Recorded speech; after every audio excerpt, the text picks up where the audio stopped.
Newcastle captain Michael Hagan, rocked by the death of his father last night, insisted on leading the Knights. Conditions were not great. Newcastle had the breeze in the first half, but it was South supplying the early pressure. Michael Andrews penalised for a double movement.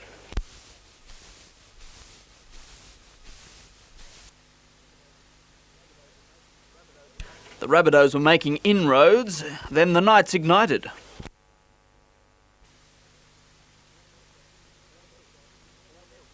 "4-0. A few minutes later, Godden again. This time he produced something from nothing.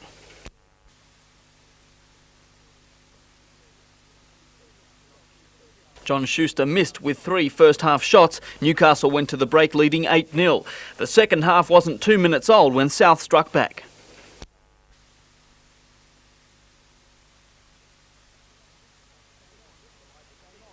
"8-6. The lights came on, the rain came down, and Johnny Schuster struck out for the line.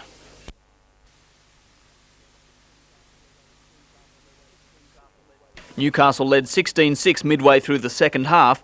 Then Craig Coleman found himself on the wing and in the corner. And what about Ian Crossan's conversion? An equally sensational finish, South's second disallowed try.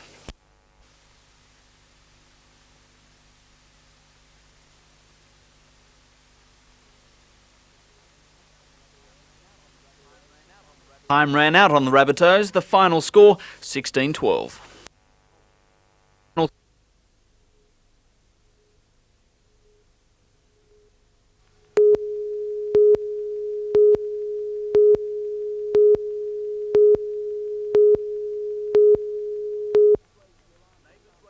Neighbours raised the alarm just after 10 this morning.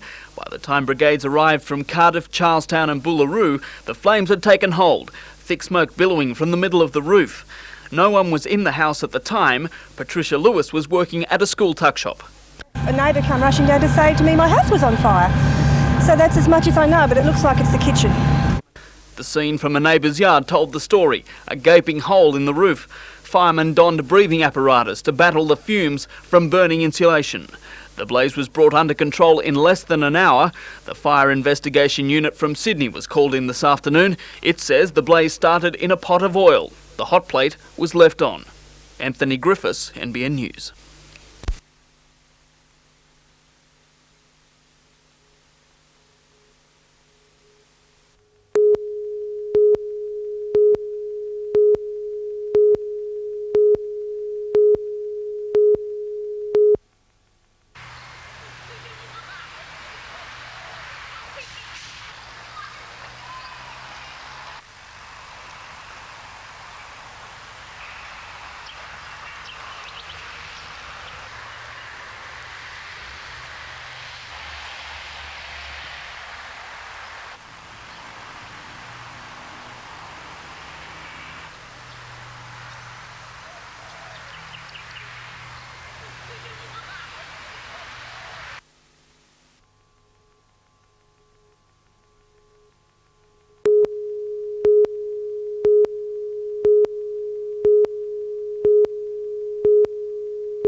Everywhere you look at Newcastle Station, the message is clear. No smoking signs plastered across each car. But this afternoon, there were very few commuters around to take any notice. Some smokers are not happy. I don't think much of it, actually, no. I'm a smoker and if no one wants to sort of smoke, then they just move into a no-smoking carriage, as far as I'm concerned. Others say, fair enough. On the trains, I do agree with it. Other people, you're in a close proximity. For many, it seems City Rail's smoking ban has come not a moment too soon. I think most will be sympathetic because most people these days are trying to live a healthy life, and this is one of the easiest ways of doing it. A relaxing trip into town, breathing good oxygen. Anthony Griffiths, NBN News.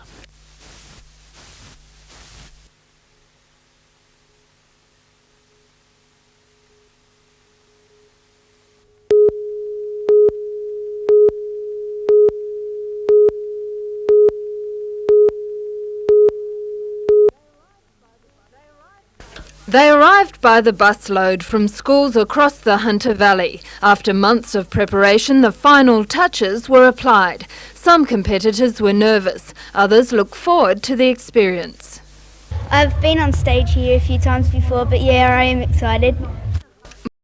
2,500 students will have their turn up on stage at this year's dance festival. So how was it? Great. Just wanted to stay out there longer. It's good.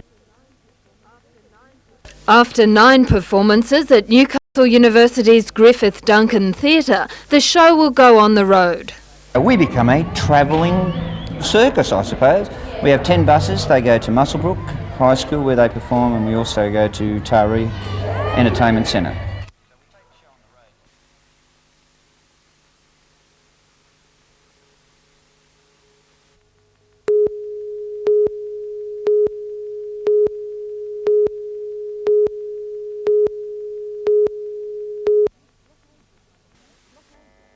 Blockades at Mummel Gulf were put in place on the Enfield Road last night. Four-wheel drive vehicles and telecom workers have been allowed access, but not the Forestry Commission's heavy machinery. But other small-time timber operators were allowed through today. The protesters, who accused the Commission of proceeding with logging in the area before a proper assessment of its old-growth forests, say they're here to stay. We will be maintaining these blockades to make sure that assessment of the forest occurs before the area is logged, and we will be subsequently investigating other areas in the Walker and North Coast areas for similar illegal logging operations.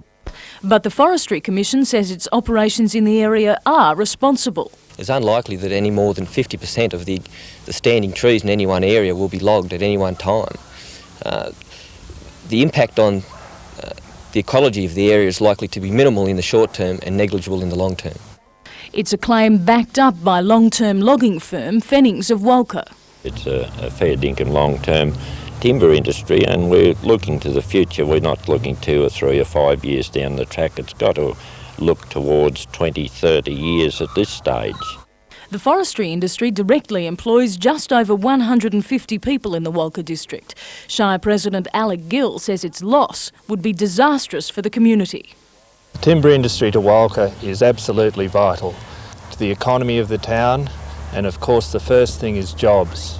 The Forestry Commission is confident the row can be resolved. The Forestry Commission in this dispute is determined to ensure that an acceptable balance is struck between satisfying the legitimate objectives of NEFA and the legitimate demands of the timber industry.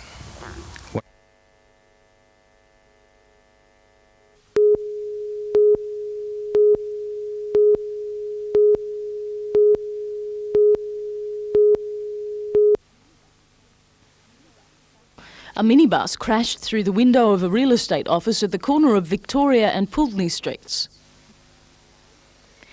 Police say the minibus collided with a northbound car on the highway, the impact sending the bus crashing into another 2 vehicles and finally onto the footpath and through the plate glass window. The only victim was a young girl who was taken to hospital with minor injuries. Other people involved in the incident were unhurt. The road was soon cleared, allowing peak hour traffic to flow freely.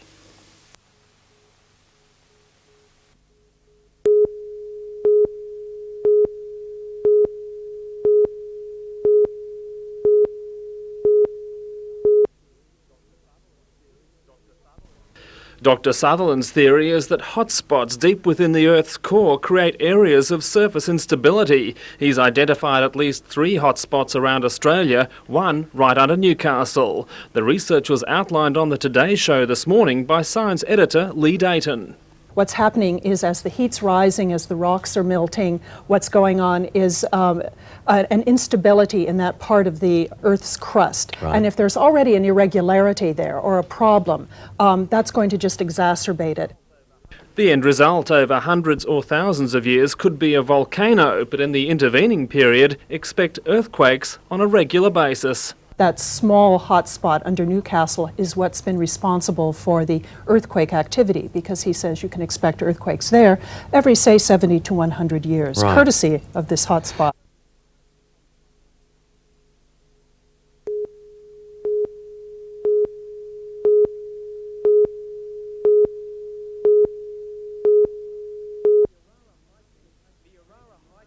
The Orara High team clashed with Lambton in last year's semi-final on home turf. This year, as the Tourists, they found the Newcastle side had been honing its skills after only 2 years in the competition. It was a close game played to the last ball when Andrew Maney hit a homer, bringing in the bases for a 3-2 finish. Orara in the yellow gave Lambton little to swing at through the innings, while Newcastle pitcher Simon Lewis kept the visitors pinned down.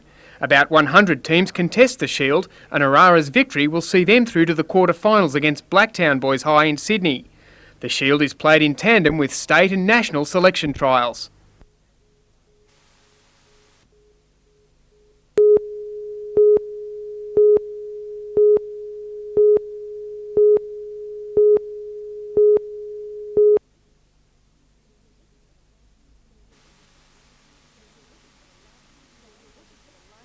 You're looking at a lighting, sound and effects system worth more than $500,000. It's some of the most sophisticated equipment on the market today. We have equipment in here called super cleaver scans, which that type of equipment is used by bands like Straits, international touring artists, and the club owns this equipment. We actually have 120 lights on stage, and we also have cameras and a number of effects. And according to Mr. Keys, they're effects you won't see in any other club in Australia. The club has spent a lot of money on the building. We want to have the best facilities available to our members and to people that come in.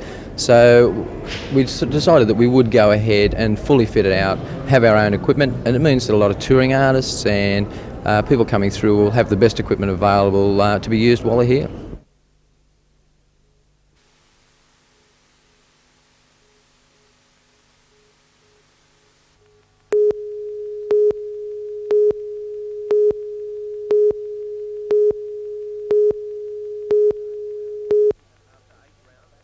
After 8 rounds, with 208 teams battling to make the prestigious final, incredibly it came down to 2 teams from the one club, Merewether.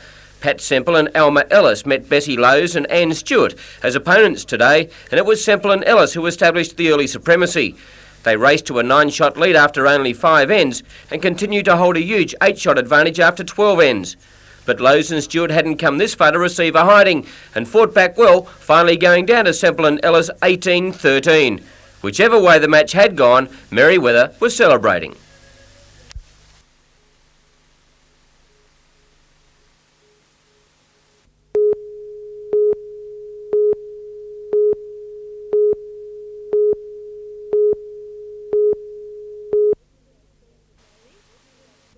These students spent the day investigating their prospects for Year 13. Newcastle University's Careers Day drew thousands of students from across the state. I've looked at maths, nursing, primary school teaching.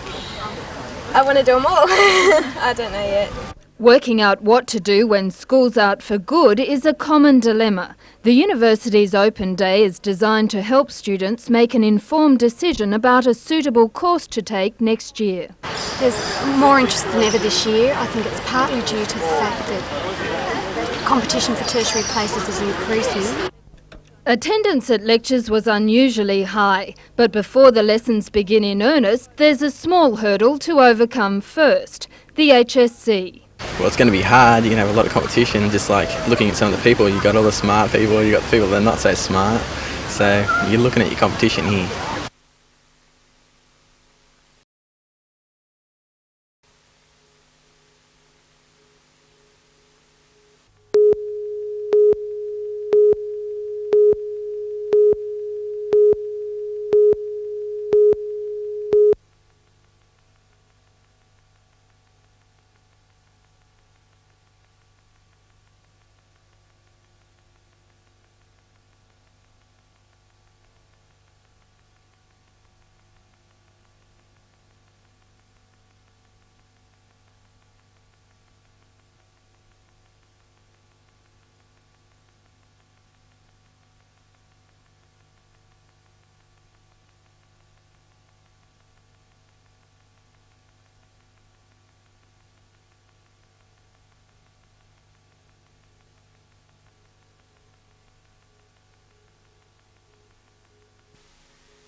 1992 Olympic Games.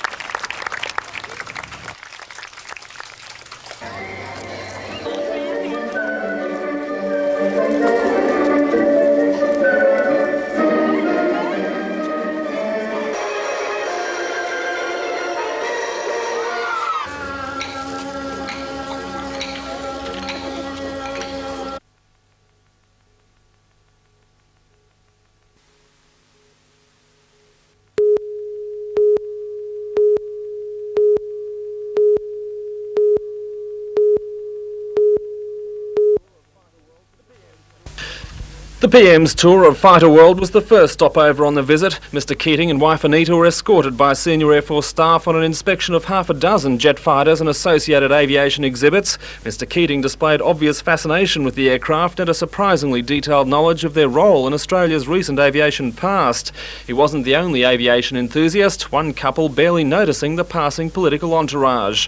From the world of air warfare, Mr Keating moved on to the Phoenix Club at Mayfield, where his own war on the opposition's goods and services tax was resumed. Speaking in the Labor heartland and flanked by political allies, the setting couldn't have been cosier for the launch of the anti-GST campaign, and it was an opportunity to tell the party faithful just where the economy was going, from what he called an inward-looking to an outward-looking future. It means a total change in the way in which the nation functions economically and socially. And it's been that large transformation we've presided over that does put Australia into the chance and brings regions like the Hunter to life. Mr Keating said Newcastle's ability to work together to overcome the natural catastrophe of the earthquake served as a model to the wider Australian community battling to make headway in a troubled economy.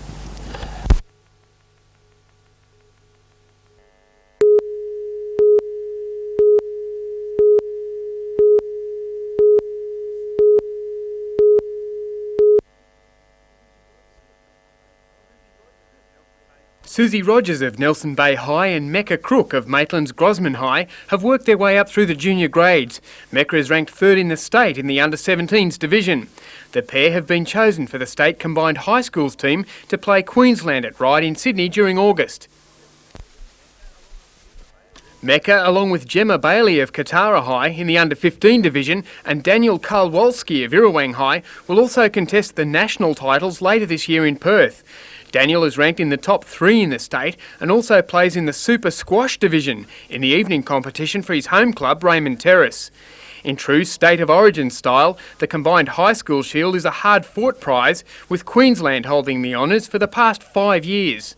Queensland's boys have always had strong teams, but this year I think we'll do well again. We've got a better team, I think, so I think we'll do pretty well. It's your first outing with the state team. How do you think you'll go? Well, it's my first time actually playing in the state team, but it sounds like a lot of fun, so I'm hoping we'll do really well.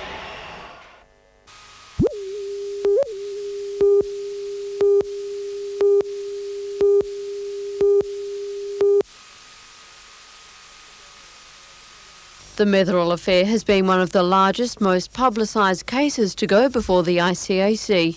But Education Officer Nigel Powell says his visits to country areas are to make people aware corruption is just as likely to be found in a quiet rural town. I guess the important point to make in terms of rural New South Wales is that often corruption in small communities, whilst it may not happen perhaps as much as it does in the city, it does happen. And it often has a much more profound effect because of the nature of community. In a small community, if a group of people decide to do the wrong thing, it has quite a profound effect upon the whole community. Mr Powell says people need to be aware of corruption and then know what to do if they suspect corrupt practices. The idea really is to make sure that the ICAC, being a publicly funded body, is as accessible to people in rural New South Wales as it is to people in the major metropolitan areas.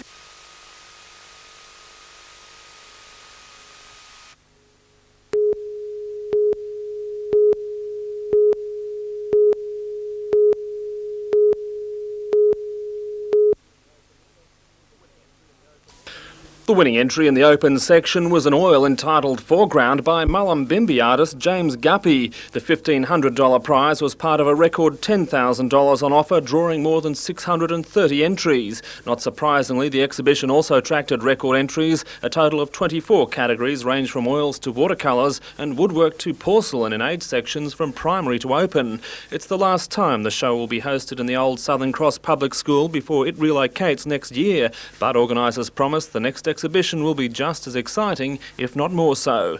The exhibition will remain on display until July 12.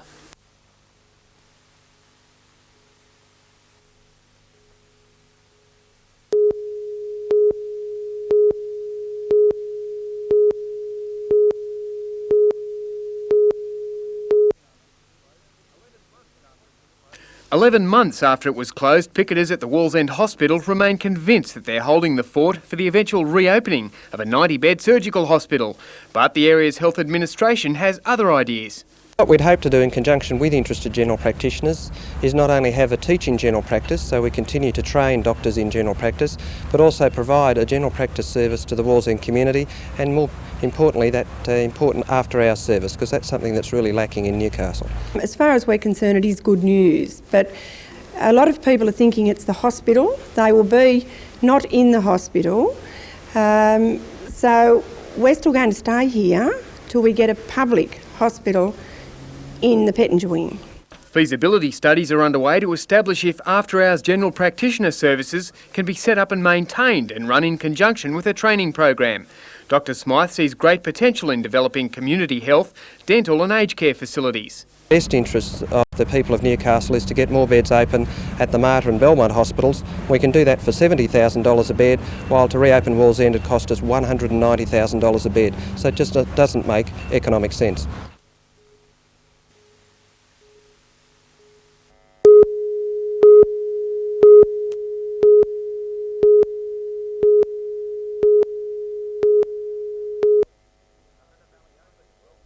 The Hunter Valley Open, well, Tyndall's grubber kicked behind the defence and Gardner swooped on the loose ball, and after 2 minutes they held a handy lead. Again they attacked down the left, Gardner switching play to Margetts, on to Richards, and Hunter was stretching Newcastle. Back came the visitors. Jones' long pass found Smith, on to Egar, and he had Leary looming in support, and Newcastle were back in the match. From there on, a procession. Price to Hode, somehow he got a pass away to Fairhurst, who did equally well to pop a ball up to Smith, and he threw the big dummy to score under the posts. Again, Smith was involved early in the second half when he sighted a big gap that opened up, and on his outside the speed machine Darren Slocky, and it was shut the gate for Group 21.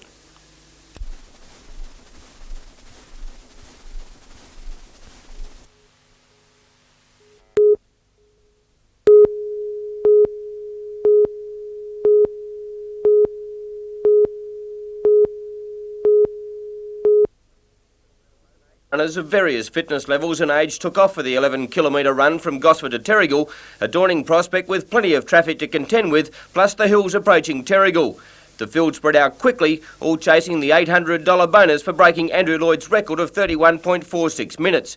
And it was achieved by Victorian Justin Painter in 31.28, with Paul Arthur second, 30 seconds behind. The first lady home was Sue Marnie, with a comfortable margin over the second place getter.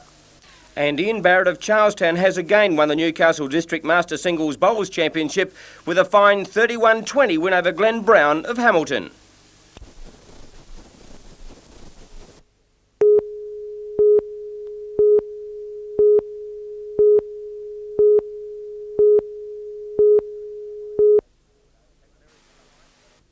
At Merewether High for the next 4 days, youngsters are able to take part in a wide range of sporting activities, including T-ball, mini-mod rugby league, minky hockey, basketball, touch footy and cricket, and it's a great opportunity for the children to try something different. I think it's good because the kids don't normally get these type of activities available to them, so this is the opportune time for them to play sports, so they don't usually get time to play or the opportunity to play. An extension of Aussie sports.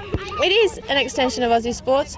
We want to first establish the skills of the sports and then hopefully they can go in and start playing some games. It's all in the fun atmosphere, so that's what we're aiming to achieve. Across town, 91 junior soccer players were having a ball in the John Macquarie Week of Coaching. Supported by Adamstown Rosebuds Club, it's planned to take the clinic all over the Hunter Valley in an effort to continue the growth of the sport. These young boys, they see the Olyroos going around and they see Australia playing, and that's what they're looking to do. Hopefully one day some of these kids might play for Australia in those games. And already there were signs of exceptional talent, both in the scoring department and as future custodians. For Macquarie himself, the form of Adamstown is incredible. A 1-0 win over Canterbury on Saturday, seeing the club in the top 5 of the State Super League. Bumpy pitch and windy, not many chances, and we were lucky enough to take our chance in the second half and came away with the 3 points. And we're looking at a top 3 spot, if not, well, top 5 spot at least.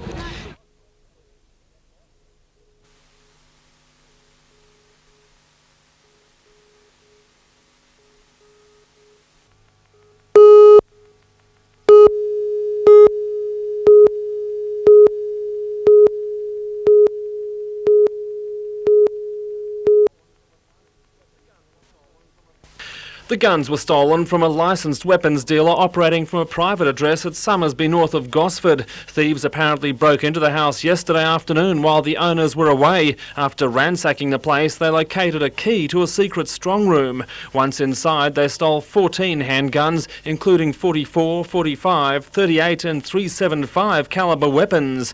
Many of the guns were fitted with high-tech scope sights, making them accurate as well as deadly. Police are deeply concerned by the theft. The guns are likely to be highly sought after by criminals. They have no doubt that the thieves didn't stumble on the weapons by accident, but knew what to take and when to make their move.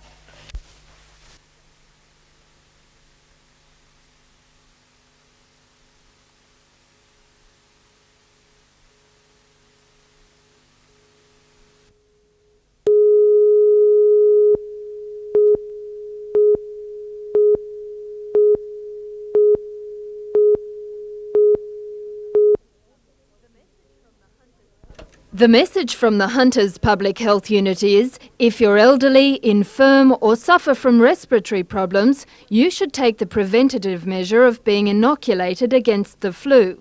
The Beijing strain is causing the most concern. I think we need to be particularly concerned this year because indications from Canberra are that on an Australian-wide basis there have been an increase in number of cases between May and April.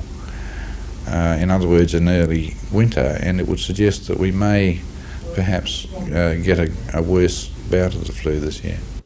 Dr. John Stevenson says it's difficult to determine the number of cases in the Hunter because they're not reported to the health unit. He plans to set up a system whereby GPs report cases of the flu. We would need to keep the system of reporting as simple as possible, either by telephone or fax, and we would simply aggregate that information and see what trends emerged out of it.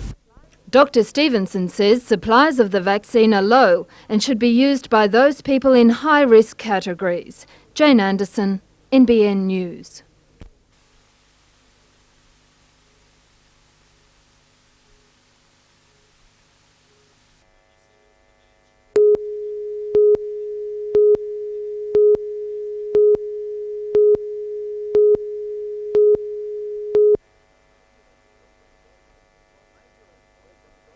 It may be all poise and grace under the spotlight, but it's bedlam backstage. Mothers cajoling, cuddling, instructing, last-minute stretches, and that nerve-wracking wait in the wings. This afternoon, ballet, jazz and character. There were 2 simulated Simpson offspring.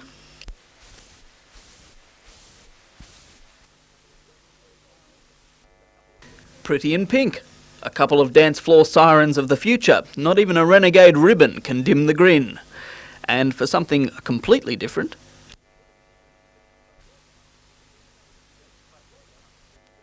this classical couple, a prepubescent Pavlova and her nipper Nureyev. These kids have come from all over the country for the Eisteddfod. It's one of the biggest, 8 days long, $9,000 in prize money. The senior scholarship winner gets $2,500. Proceeds from the Eisteddfod will go to Newcastle's ambulance service. Anthony Griffiths, NBN News.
2 years ago, an AIDS test confirmed Gary's worst fears. He was diagnosed HIV positive. Now he shares his experiences about living with the virus.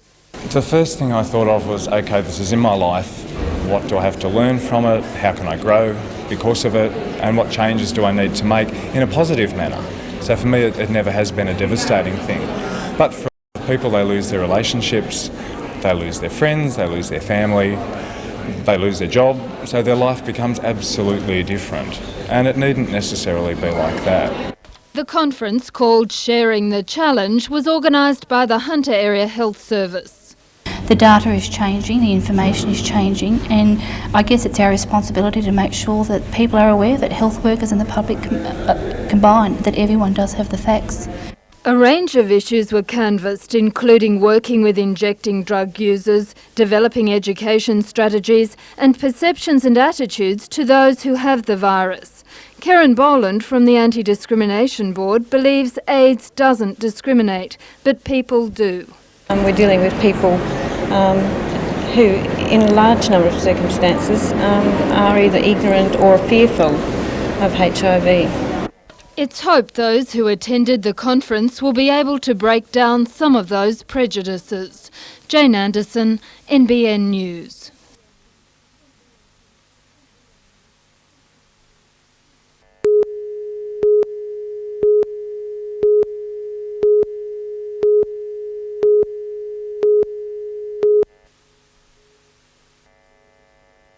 The story is quite simple. It started life as a Greyhound bus. 10 months and $300,000 later, it's a palace. And if you believe the showman, it all came about because he didn't want to eat hamburgers on the road. He wanted a place where he could prepare his favourite vegetarian delights. Everywhere you look, leather, mirror, cedar, marble. This is very lavish. This is Yes, it is. I don't know how to explain it. I'm embarrassed. I would strongly suspect that if had Elvis been alive today, this is the sort of thing he'd travel around in. What do you reckon? Well, what can I say to that? I mean, Maybe he does. You just mentioned one of my idols, Elvis. I'd say yes. Fair comment. The King would have had videos. A CD player in the bedroom. An imported vacuum flush dunny. This is the sauna. Can I turn the light on, Shane? Yeah, turn it on. It's your bus, mate. You can do whatever you want. I've got to work out how it all works, and of course, all right.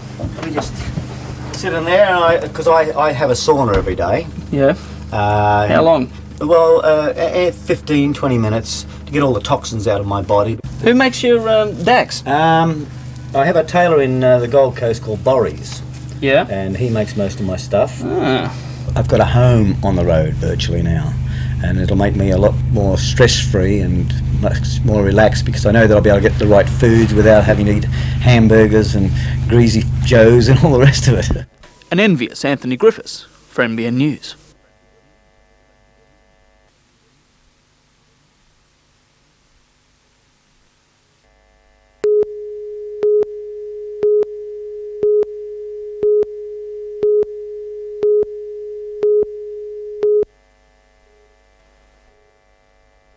According to the Dudley Progress Association, bringing more people into the region is anything but progress. We haven't got the infrastructure, we haven't got the sewerage, we've got problems with water supply and with road widths. Areas like this bushland off Callaroo Drive, Whitebridge are marked for medium density housing. That's more than one house on one traditional block. Don Owers is also worried increased runoff from the development would flood wetlands below Gateshead. Acting City Planner with Lake Macquarie Council, Al Hargrave, says the issues are being distorted. Would seem a little, perhaps an overkill. Mr Hargrave says medium density housing is planned for all of Lake Macquarie. Any development only goes ahead with expert advice. Sewage facilities, for example, checked by the Hunter Water Corporation. More talk of development with plans to create 3,000 to 4,000 housing blocks at Edgeworth. The area west of Minmire Road is so large, it's expected it would mean a complete new suburb. Council is yet to approve the deal. Peter Ryan, NBN News.